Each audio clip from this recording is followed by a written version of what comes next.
आप वही सब्जी मिर्च और नमक डाल करके वैसे भी ले सकते हैं,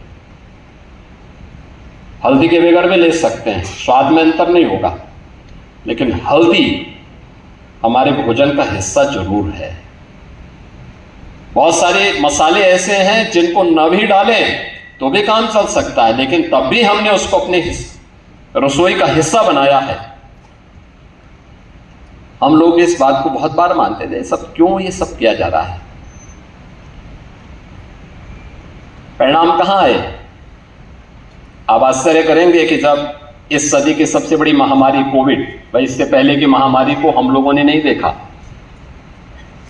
ईश्वर करें कि देखना का अवसर न मिले, लेकिन जब हम लोगों ने इसको देखा तो उस दौरान भारत की प्रतिरोधक क्षमता, रोग से लड़ने की, उसकी इम्यूनिटी कितनी है, कितनी मजबूत है, कितनी सशक्त है।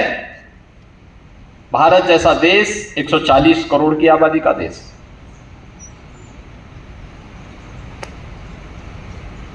स्वाभाविक रूप से अमेरिका के सामने भारत का जो हेल्थ इंफ्रास्ट्रक्चर है वह काफी कमजोर है। अगर अमेरिका से आप तुलना करेंगे तो बहुत कमजोर है।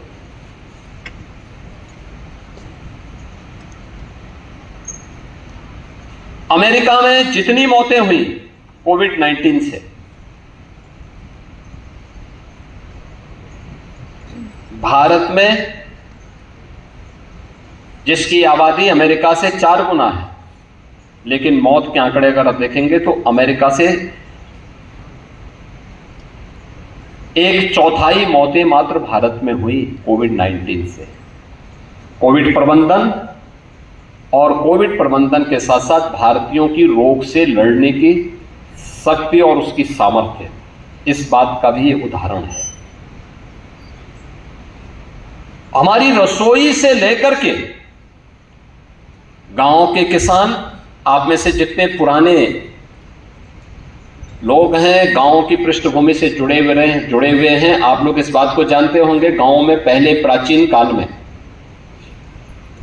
मार्च से लेकर के अक्टूबर तक गांव के गाय, भैंस, बकरी, इन सब को खेतों में लोग शाम को बांधते थे। सही बोला। हर गांव में होता था ये। जो ग्रामीण पृष्ठभूमि से जुड़े हुए हैं वे सब इस बात को जानते हैं। प्राकृतिक खेती का इससे अच्छा उदाहरण नहीं हो सकता है। आज जब जीरो बजट खेती, गौ आधारित खेती और पालेकर मॉडल को हम लोग प्रस्तुत करते हैं तो इसका सबसे अच्छा उदाहरण वो देखने को मिलता है कि तो हमारे यहाँ पहले होता था। हम लोगों ने बचपन में देखा है, गांव की सभी गाय, बकरी, भैंस ये खेतों में रात्रि के लिए बांध दी जाती थी।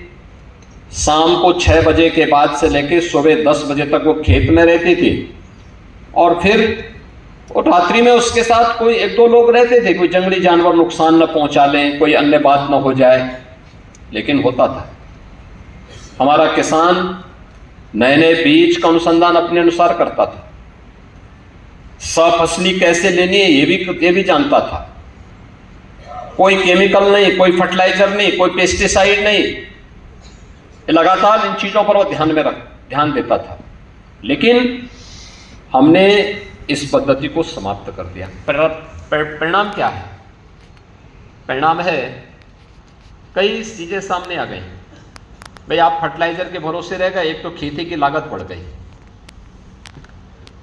दूसरा ये तो स्वाभाविक है, आप देखते होंगे कोई मच्छर भी होगा या कोई मक्खी भी होगी, आपने कोई पेस्टिसाइड इस बार इस्तेमाल किया, अगली बार आपको उससे हाई पोटेंसी का देना पड़ेगा मारने के लिए, यानी वह काम नहीं करेगा,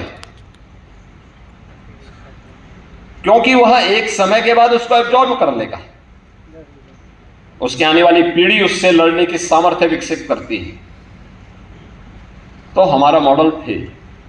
खेत की भी यही स्थिति है। आपने एक बार फर्टिलाइजर देना शुरू किया, अगली बार उससे ज्यादा देना पड़ेगा, उसके बाद उसकी ज्यादा देना पड़ेगी।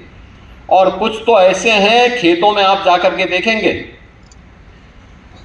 आप पता ही नहीं लगाएंगे कि ये खेत खेती कर रहा है बर्फ गिरा हुआ है या फिर कोई फर्टिलाइजर इसने बिछा, उसकी फर्टिलाइजर की तह बिछा देते हैं,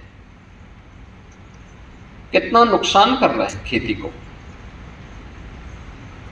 और जो फर्टिलाइजर, इसीलिए कारण क्या है, हमारा जो भी प्रोडक्ट है, हम कोई खाद्यान्न उत्पादन करते हैं, उसका सैंपल क्यों फेल हो जाता है?